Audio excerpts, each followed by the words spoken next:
The Q101 Morning Crew. On Q101. There was no one like him. When you listen to that again now, there was no one like Chester Bennington at all. No one comes close in that realm of what he could do as a singer in the scream part and then the emotional part he could bring it down to and just actually talk to you. It's Brian and Kenzie on Q101 in case the producer's here too. As a heavy, heavy anniversary for a lot of people out there and for us, for you, Chester Bennington.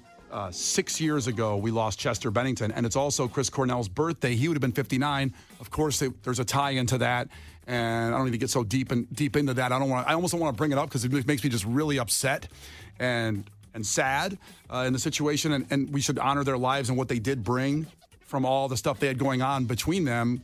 Brought us the greatest music of all time in a lot of ways. Yeah, it's a day that, like we were talking about during that song, it's been 6 years. And I, as cruel as it may sound, when a lot of people in music die, they don't always get a 6-year runoff of, hey, this is the anniversary. We still care about you. We love you. But both of these artists were just so special that it not only affects us every year, but we see it with the outpouring from our crew members that this is, an unfortunate anniversary, but an anniversary nonetheless that everybody seems to mark and note. And we all remember where we were, especially for me when I found out that Chester had died. Yeah, Lindsay checked in. I had tickets to see Linkin Park August 19th. I've been wearing my Chester Memorial bracelet every day since 6 years. She actually texted in a picture of it at 312-591-8300. But I was telling Kenzie and Case the story because, back in the day, I was Sludge. I was not just Brian here at Q101. And we used to call Picnic Jamboree. This was in 2001. And remember that's right when Linkin Park was just starting to blow up. And that show in Tinley Park, when they went out 30,000 people, and I'll tell you the lineup of that show, by the way, in a second. Okay. But when they came on and played One Step Closer, I thought the whole south part of the Chicagoland area was going to break off and go to China. I thought we're going right through the earth, all of us together. I've never seen, and this is, pre-cell phones. We talked yesterday a little bit about filming at concerts. Everybody was just into it and bouncing at the same time, and the reaction from them was incredible. Quick story, that was a long day.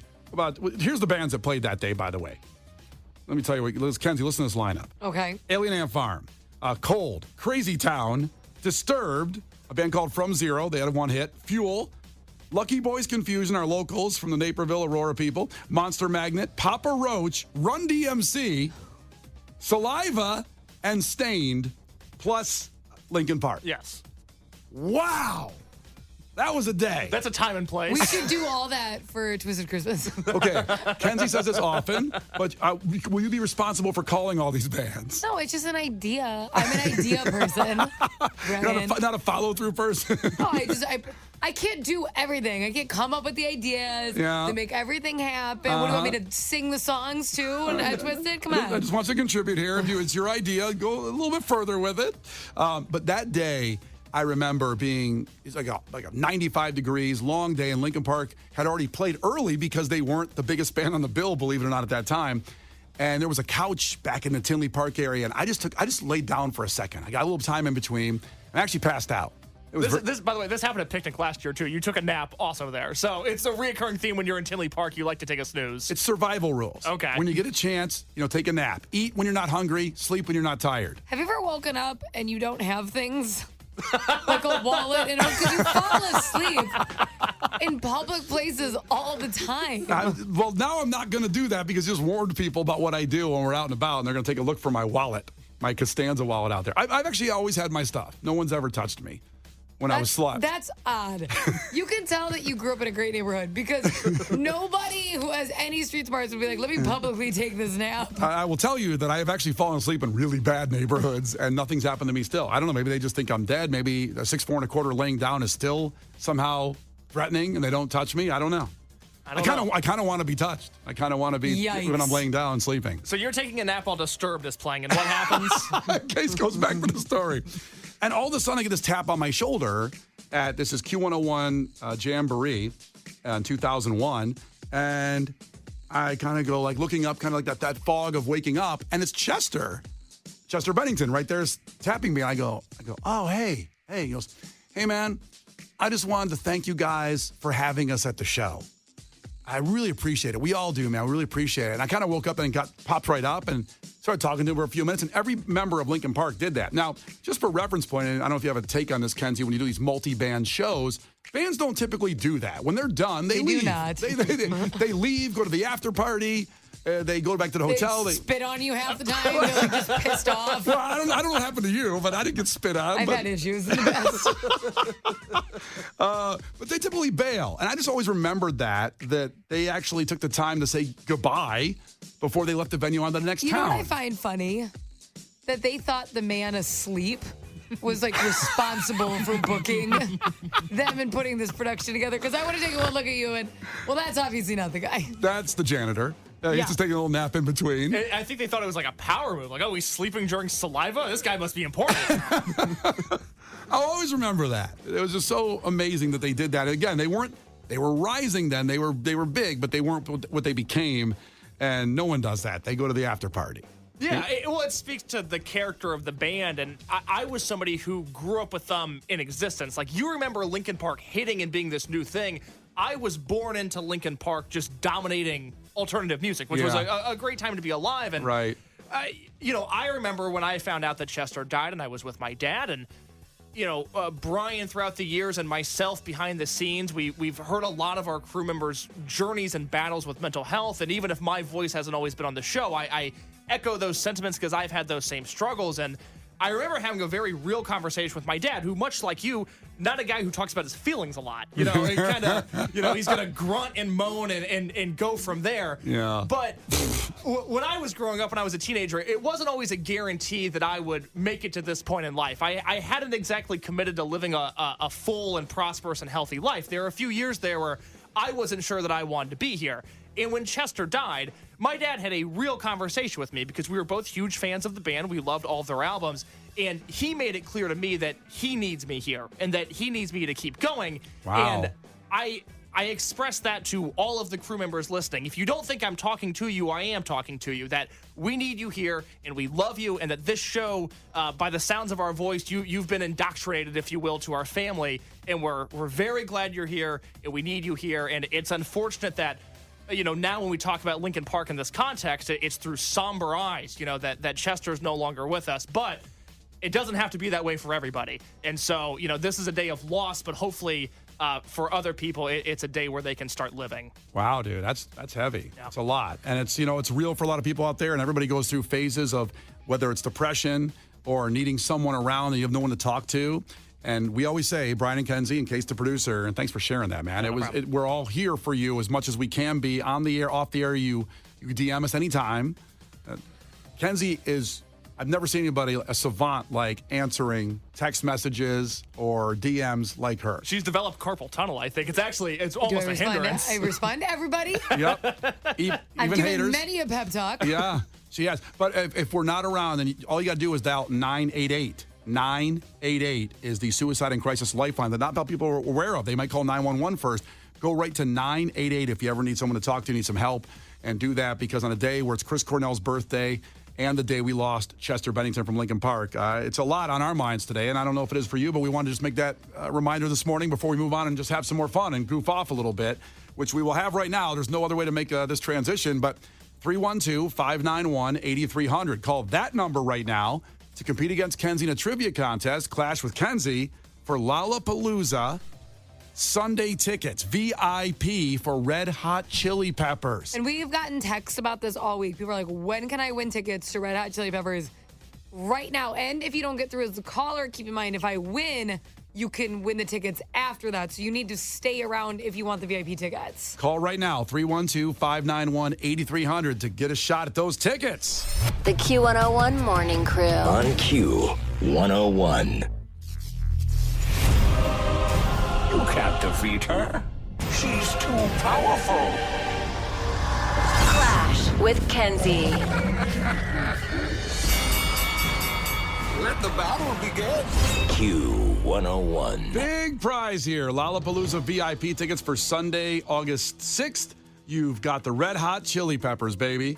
Played Soldier Field, what was it, 2 years ago? Or No, what? it was last summer. It Last was just summer. about a year ago. Yeah. I was there. It blew me away. Yeah, and you weren't expecting it because it was a bigger, like the Soldier Field is kind of, you're in that whole big complex there and you think they are a band you want to see a little closer up. No. Yeah, well, and you know, everybody knows we're inundated with the Red Hot Chili Peppers. They're never going anywhere. But then you see them live, and you're like, oh no, I like all these songs. This is really good. I like this. Every song is a banger, as they say. If you will say. You've been using certain words lately. Has Harper started talking? Because you've had a lot of slang lately. Right now she's just going like da da boo doo da da doo. She said da da, I think. Might have been choking on something. I bet it's cuter when she does it. It's much cuter. All right, so competing against Kenzie today, and remember, if our guy here doesn't win, everybody should stay right here because those tickets go to everybody if Kenzie wins. We don't let her keep them. Will's checking in from Joliet. Will, ahoy, tell us something really quick about yourself. Work at Metra, and just ready to be Kenzie. I also do remember this day because I had tickets to go see Lincoln Park, and it was just one of those days where you're just like, it's surreal, you know? Yeah, a lot of people had tickets for checking in for that show that was about to happen, and then I don't know if you saved them back then because you still had a hard ticket back then. Did you save the hard ticket? No, I didn't, but it did make me realize not to miss another concert. So when Rage Against the Machine came, that was a must-get ticket. That's Case's number one concert of all time right now, that one at United Center last year. That was a good time. Definitely. Also, not to get on that much, but Case has informed me that Zach De La Roca hurt his leg so bad he may not even perform again. Yeah. Oh. Yeah, at the United Center show, the first one, I'll tell the story real quick. So he went down, he tore his Achilles. He was seated for the rest of the tour, and then they had to cancel the second leg of the tour. He's still relatively immobile a year later from the first show at the United Center. So people that saw that show, I mean, you know, Rage probably come around again, I guess. So your gut was correct, William. See? Thank God you went. Yeah, because Rage might not be back. Exactly. So go with your gut on all these questions today. First 1 to 5 wins. Listen carefully. If Kenzie gets one wrong, you can steal a point. She can do the same to you. Call heads or tails on the count of 3. 1, 2, 3, call it. Heads. It is heads. Ooh, go William. William goes first. Will, here we go. Question number 1. Which shoe company created the Pump, a sneaker that had an internal inflation method on the tongue? Nike. Nike is not right. Kenzie, the Pump. I really don't know, so I'm just going to say Adidas. Oh, it's not Adidas. No, that was the Reebok Pump. The Reebok Pump. I think it pumps like heels. I'm like, well, I don't know. So thank God for the explanation. I'm over here like, Louis Vuitton. All right, 0-0. Kenzie? Yep. Who starred as David Brent, the main character and co-creator of the UK's Office? Oh, Ricky Gervais. Ricky Gervais is right. It is also great if you like The Office. I recommend watching the Never UK saw version. that one at all. It's good. I would think so if they based it off the American one, did that. Back to Will. Yes. Which actress is known for her work as Elaine Bennis on Seinfeld and as Selena Meyer on Veep? 3, 2, 1. Kenzie? Julia Dreyfus. Julia Dreyfus is right. Back to Kenzie. Yes. O.J. Simpson played what position during his NFL career? Running back? He was a running back. Okay. That's right. He was a running back. I think I remember. I remember him for a lot of other things, so I was trying to recall. We had a good movie career. Well, that's exactly what I was thinking of. Police Academy movies were awesome. And I just wonder if people talk about his running back. You remember O.J. Simpson? Man, that guy could run. Well, yeah, there are things between the He He was good at running away from a lot of things. Well, his boy AJ could drive. Exactly. AJ Collins was driving the white Bronco. O.J. Simpson, passenger princess. All right, 3-0 back to Will. Will, in the world of business, what does the abbreviation NYSE stand for? In the world of business. NASDAQ. What'd you say? He said NASDAQ. NASDAQ is not right. Kenzie? New York Stock Exchange. Oh, I bet you know all about that, don't you? Counting them Benjamins? Oh, yeah. I have a lot left over to invest, which is great. Well, this is rough here. Kenzie's got 4, Will's got none. Remember, stay on the line. If Kenzie wins, everybody's got a shot of these Chili Peppers Lollapalooza VIP tickets. Yeah, so it's back to Kenzie. Oh, boy. Kenzie. Yeah. Released on April 5th, 1974. What was Stephen King's first published novel? A lot of made in the movies, but this was the first published novel. The first published novel. I'm a massive Stephen King fan. First book I read was crap. Cujo. Oh, It is my God. Carrie. It was Carrie. Yeah, baby. I honestly, we're just getting to know each other better here, Will. I didn't know that the Kenzie was the biggest Stephen King. I did not. I love Stephen Oh, King. Stand up, Brian. I messed up, man. I screwed you. There's a lot of authors I don't know, but that is one. I do. I'll tell you what, bro. We're gonna be a prize pack anyway. Okay, Will. Oh, thank you, guys. So you hold on, and everybody else keep listening. Will, you can actually stay on hold here for a second. Use your other burner phone to call 312-591-8300. God bless the baby. Everybody right now, caller 10, you have a shot at VIP tickets to Lollapalooza Sunday, August 6th. The Red Hot Chili Peppers. You've got the Backseat Lovers. You've got so much going on at this show all day long. Lana Del Rey's there as well. 312-591-8300. Call right now. The Q101 Morning Crew. On Q101. The Q101 Morning Crew. On Q101. It's Brian and Kenzie on Q101. I want to make a correction during Clash with Kenzie. I said O.J. Simpson was in the Police Academy movies. I meant the Naked Gun movie. I meant those movies. Oh, see, I don't know. I haven't seen those. You haven't seen Naked Gun? No. Oh, we need to make a reaction video of Kenzie watching the Naked Gun with O.J. I saw Simpson. the reenactment of all of his court cases. Yeah. Does that count? No, I mean, it's fair. You should watch that. That's good.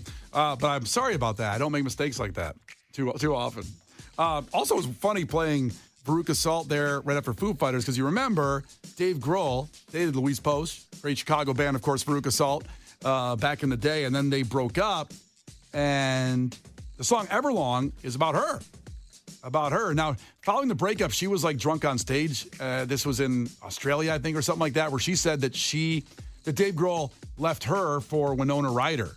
Oh. But I'm trying to vaguely remember that whole era in that point. I don't remember Dave Grohl dating Winona Ryder. Maybe it was a hookup. Who knows? But that's a little story of those two bands here. We just played back-to-back here of Brian and Kenzie on Q101. So coming up about 19 minutes away, Ticket Blitz Thursday launches. 30 Seconds to Mars at the House of Blues. Q101 presents that Lala After Show. We'll have tickets. The first one, every hour goes after that. And also before that, what are you obsessed with? Found out yesterday in the car with Case giving him a ride home that his dad is obsessed with bears. And he travels the world to look at bears. Not like da bears. No. Thank you. Not the bears, like real bears. And he takes trips without Case's mom to go see bears. No wonder she doesn't want to go on the trip. She's like, that's fine. The Q101 Morning Crew. On Q101. We're talking about, things you're obsessed with. But actually, I want to throw this out in a different way, is that what do you know a ton about because of someone else in your life? Whether it's, a dad, like in Case's situation, he's going to explain in a second, or, your significant other, or a brother or a sister or whatever, or a friend. Like, you know so much about something you never intended to know a lot about, but because they're in your life, you know it now because of their obsession. 312-591-8300. I found in the car yesterday, Kenzie, that Case's dad is obsessed with bears, and now Case knows all about bears. Not the bears. Hit me with something about bears. Well, what I learned, it's so funny because you just get immune to people, and like nothing about people that you're close to strikes you as odd sometimes. And then I told Brian that my dad once or twice a year will take a vacation to like a North Dakota, South Dakota, Wyoming. Sometimes he brings his wife, my mother. Sometimes she's not invited. And all he does is goes out there and he takes photos of bears. And what I learned... With their consent or not? No, there's no consent here. He's got a long lens. It's like a sniper rifle. Yikes. Yeah. But what I learned is that there's specific types of bears, not in terms of species. Obviously, there's black bears and brown bears and red bears Polar and bears. polar bears. Yeah, all kinds of bears. All the bears. Yeah. But he knows these bears by name. What do you mean? He went out in Like 2020. Alfred? Well, so I had to look it up, but there's a bear that was called 610 that I guess was this, like all the bear people are obsessed with 610. They've never seen a bear like it before. Does any of our bear fanatics out there know about this? Why? What's different about it? Was he 6'10" long? Was 6'10" and a quarter? I think 6'10" was really old. That was why, because bears migrate and move around, and this bear had stayed in this spot for a really long time. So he took a vacation in 2021, working from home, not on the oversight there. Being lazy. He flew out. Yeah. He flew out to Wyoming to track down this bear. Track down 6'10". 6'10". Why is it named 610? That I don't know. I'm not the bear guy. You got to talk to the bear guy, not me. But you know enough of that, which would shock me that you know that much about a bear. Did you know that bears had names? That you could identify a bear by a singular name, like they're a person? I did not. Yeah, Oh, that's exactly. like a horrible name. It become like Jasper or something cute. Yogi. Yeah. Something like, hey, boo, do your Yogi Bear, Kenzie. Hey, woo woo. Let's get a picnic basket. All right. So that's what I know. I think we all have something in our lives that Grizzly Bear 6'10 has 2,000 followers on Instagram. That's more than I have. That's clout. Is that why people are fascinated? Is even Instagram? Is an influencer bear? And your dad has tracked this bear. That is fascinating to me. And that's what we're talking about at 312-591-8300. Something you know a ridiculous amount about because of someone in your life, but you didn't care about it, but now you know about it. Mackenzie, you got something like that? You know, honestly, so I grew up a Chicago sports fan because my dad's from Chicago. But my dad's favorite sport is definitely football. Yeah. So meeting my husband, I'm genuinely a Cubs psychopath. We have stadium seats in our bedroom, which I'm working on. I would really like those in a finished basement when we do it. He is insane. And I've just learned so much about the Cubs. Like, I watched baseball before, but holy crap, did I learn about the Cubs with him. You said the stadium seats are in your bedroom? Yes. Yes, they are. Does that mean like there's an audience there? No, well, no. They're not connected to the wall. I legit thought she had them like plastered on the wall. When they redid the stadium, what was that? When they took out the chairs? Yeah, that's the seats. At like 2017-ish. It was right after, I think, the World Series. They did so many different cycles of it. I honestly can't remember what they've redone everything inside the stadium. The season ticket chairs that our family had sat in for a long time. That's obsessed. Oh my God. I'm jealous, it's actually. Crazy. So I can't wait till one day when we have enough money and we do the basement, because then it can just become his little Cubs arena. Because right now it's scattered throughout the house. There's just baseball bats. I'm like, why is this here? Those chairs are there. People kind of walk in with beers and popcorn, and then right when you guys are about to make a baby, they sit down in those chairs in the bedroom. No, that's not what happens at all. All right, well, check in with us at 312-591-8300. Something that somebody in your life is obsessed with, and now you know all about it, and you didn't intend it that way. It's just what happened by just being around them. 312-591-8300. Check in. Also, right after Kate Bush, we launched Ticket Butch Thursday. Your chance to see 30 Seconds to Mars. Q101 presents them, the Lollapalooza official after show at the House of Blues, Tuesday, August 1st. Wednesday, August 2nd as well, but we'll get those tickets for you from Brian and Kenzie on Q101. The Q101 Morning Crew. On Q101.